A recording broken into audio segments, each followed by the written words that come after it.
De Morandini Live, Xavier Azalbert, patron et directeur de la publication de François, nous a rejoint. Bonjour. Bonjour. Merci d'être en direct avec nous. Le docteur Rafik Masmoudi est également là. Bonjour docteur, merci d'être avec nous.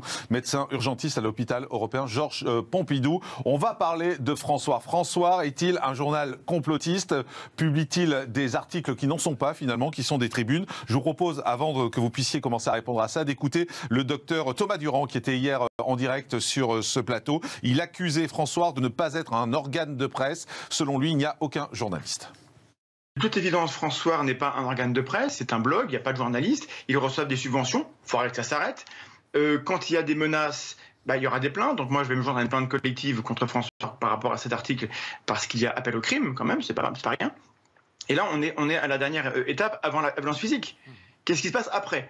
Qu'est-ce que ces gens veulent faire? Ils prétendent qu'ils veulent informer, je n'ai pas l'impression qu'ils le fassent. En revanche, énerver les gens, les exciter et les pousser à détester des personnes, c'est quoi l'étape d'après si ce n'est pas le passage à l'acte? Xavier Azalbert, vous êtes responsable.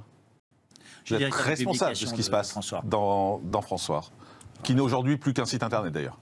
Alors écoutez, déjà, merci de m'avoir invité, parce que c'est pas une fois n'est pas coutume, comme on dit, mais ça me permet de pouvoir m'exprimer sur ces éléments. Donc, on a écouté Monsieur Durand à la télé, qui est venu à la télévision sans contradicteur, en disant des choses qui sont fausses.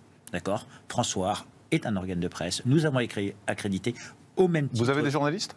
Nous avons des journalistes. Nous avons eu un agrément obtenu par la CPPAP qui a été réaffirmé au mois de mars cette année, après un audit. Vous employez combien de journalistes? Nous avons 6 journalistes. Donc, à plein temps. À plein temps. Dire qu'il n'y a pas de journalistes est une fake news. Je ne peux pas vous laisser faire ça et vous le savez. Et donc, c'est votre devoir, en fin de compte, de me donner la parole aujourd'hui pour venir s'exprimer. Là, vous avez la parole. Et j'ai la parole. Mais par contre, ce qui serait bien, c'est que quand vous interviewez cette personne, vous lui posez la question, parce qu'il vous annonce un fait, mais il ne vous supporte pas cet élément factuel. Et donc, merci beaucoup déjà de rectifier ce fait. Le deuxième élément qu'il y a, c'est à un moment ou à un autre, on dit que c'est un blog. Écoutez, c'est une manière un peu dénigrante, elle peut manquer de respect. Ça, c'est le langage courant. Je ne vais pas me formaliser.